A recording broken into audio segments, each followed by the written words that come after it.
again. Hi, it's Renee and Kent Miller. For the second time. We have such a hard time sometimes with recording, and we're learning new technology, so there's a learning curve. We're going to cover Chapter 5, pages 113 through 115. Of The universal truth and understanding and our part in this. And that is from the book, The Augmentation of Man, a Study in Renaissance. And so today, a political divide, and everyone knows the divide that's going on throughout the world, not just the United States, but throughout the world. An example of this is disunification in the culture. And when you have disunification, you have zero truth, no truth. So the disunity that we see today is a symptom of the lack of truth in our world today. So everybody has their own belief systems. Everybody believes what is their truth, and it creates a lot of discord and people fighting and arguing about it, warring, that sort of thing. So the lack of understanding creates discord among the human race, where you get separation because of non-communication and the non-belief of listening to what the other person has to say, even though you may not agree with them, but listen to what they say, because everyone has something to say that is of interest to all.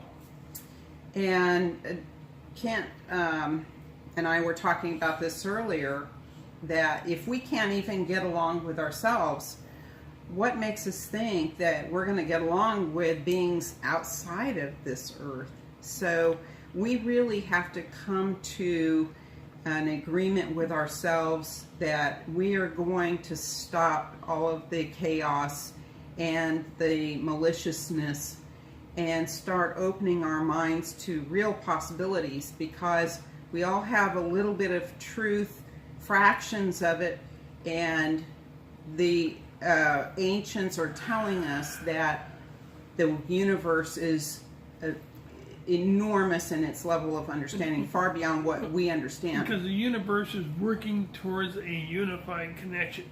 Not all the universe is unified, but they're working towards a unified connection of all species.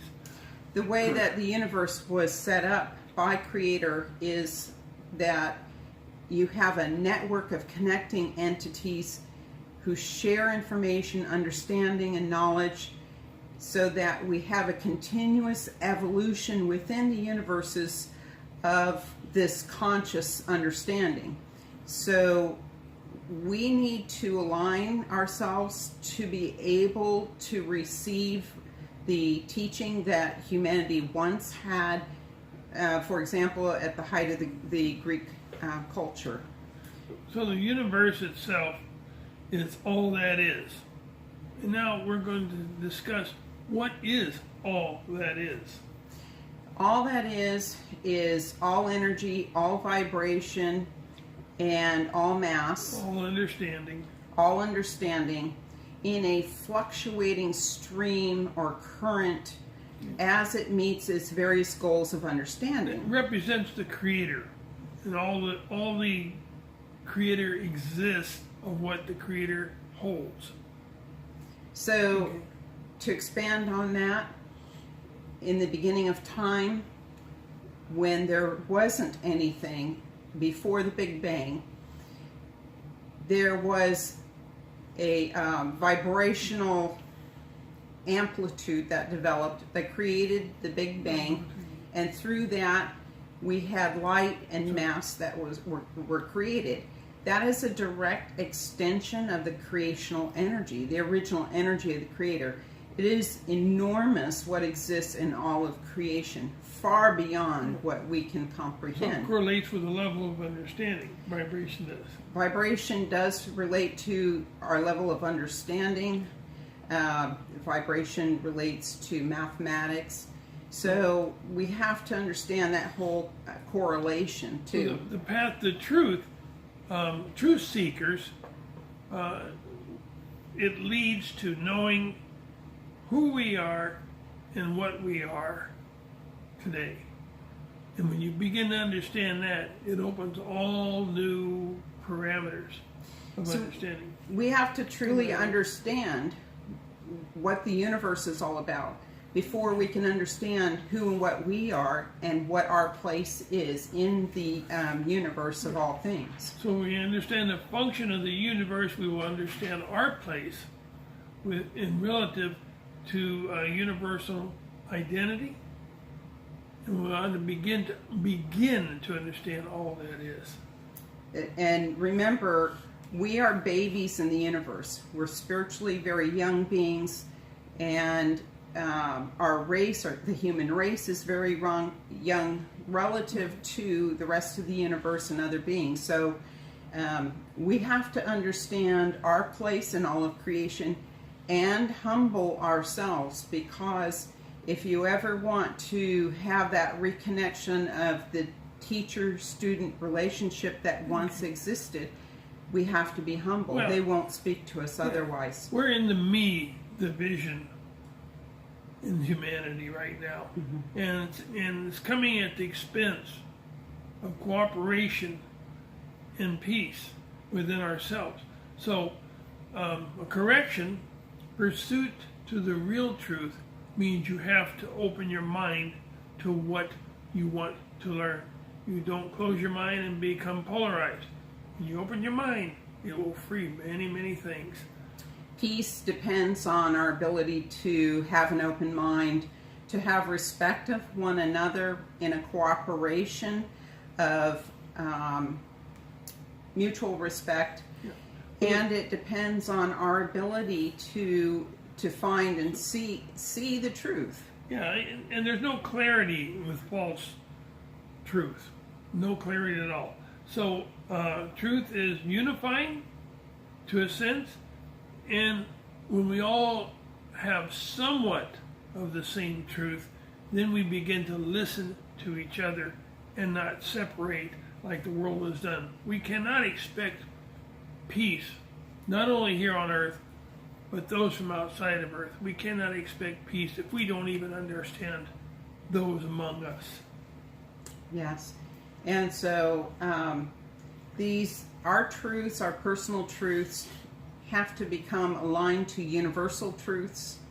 And in that, we also have a truth to each other. So have you ever had an experience Like two souls? where you automatically gravitate to somebody that you've just met, and it's just like two magnets attracted to each other? You don't understand why. Well, the reason why is that these are two souls coming together at a subconscious level, recognizing one's vibration or the other's vibration.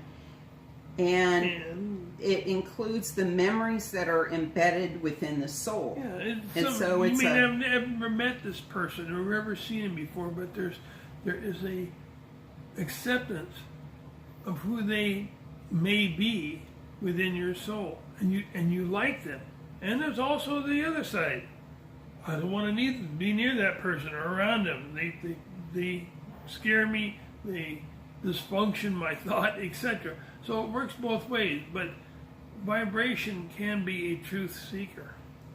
So we have to pay attention to these things, and it may be a vibrational recognition of that person from other lifetimes. Yeah, so arrogance and our misperceptions can be very devastating. And we cannot grow in our spiritual balance and our spiritual growth if we have many misperceptions we're not willing to get away from, that we've been set up with since birth. So that arrogance has a tendency of increasing over time because we become very solidified in our thoughts and our belief systems. It's a burden since birth. It's when you get rid of it, you will feel lighter. So the burden includes all these misperceptions that we've bought into and that we've been fed since the beginning of our lifetime. And that is what is the weight that weighs upon us, because there is a lot of mistruths that exist. Well, it creates strife. Yes, and it leads to strife within the population. So warring, a lot of the chaos that we see today is a result of the misperceptions that exist in our society. So when we open our mind, it creates an opening to new truth, or the truth. And then we begin to find our way with our position, what we're supposed to be, who we are, our identity in this universe. And where we fit as our placement within the universe, and the understanding that exists within the universe. You want to explain quantic? So in the book, there's a paragraph that talks about quantitative behavior, and that goes back to the root word quantic, which is a mathematical term, and it relates to ratios, and particularly ratios of a quantity in relationship to a larger quantity. So if you think of it like a fraction, it can be, a fraction is an equivalent to a ratio. So in this sense, in what we're teaching here, it is the ratio of the student who has less understanding in relation to the teacher that has a vast amount of understanding. So we have just a fraction of understanding humanity in comparison to the teachers that exist in creation. Can the teacher be outside this earth? Can it be another culture, another entity that has more information, more technology, higher intelligence on how to use these things properly? That's a teacher. Yes.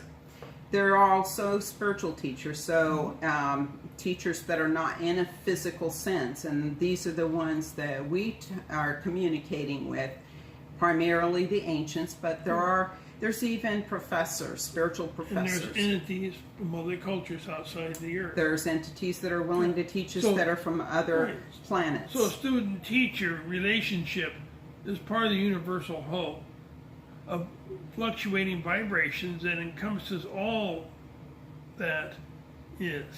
Right. And so if you are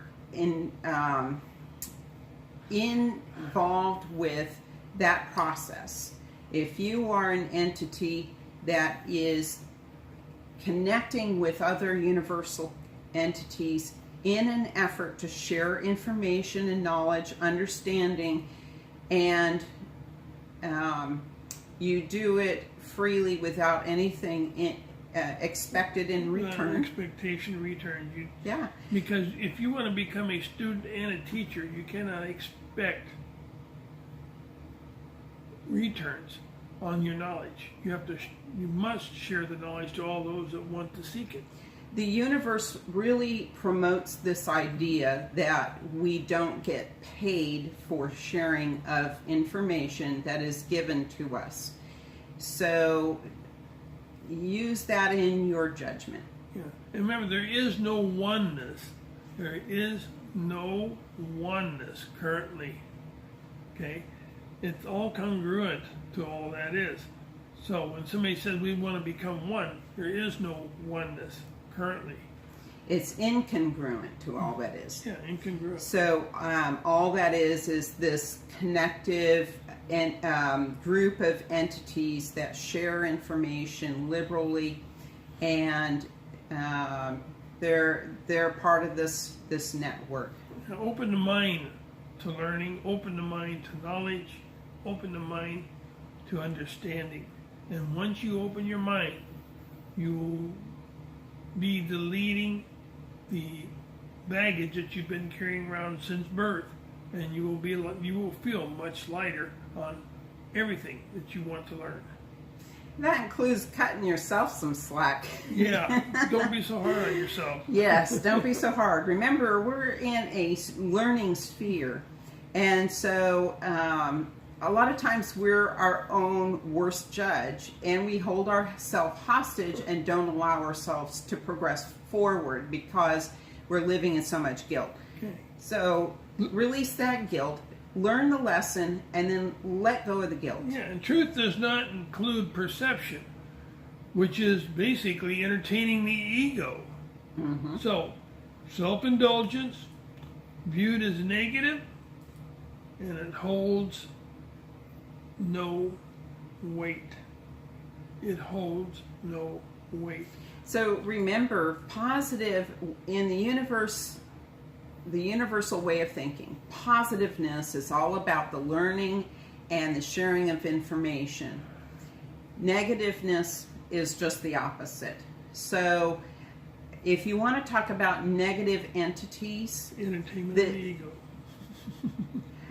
well, and it's about power and control Yeah. and all those things that go with it. But any withholding of information, keeping us in the dark, forcing us through a sense of guilt and power to not ask questions and to not pursue higher levels of understanding would qualify for a negative entity, whether they're physical or not physical. Best way to learn is to debate. Debate with another that has a different opinion. With an open mind, With an open mind, and do not take one side.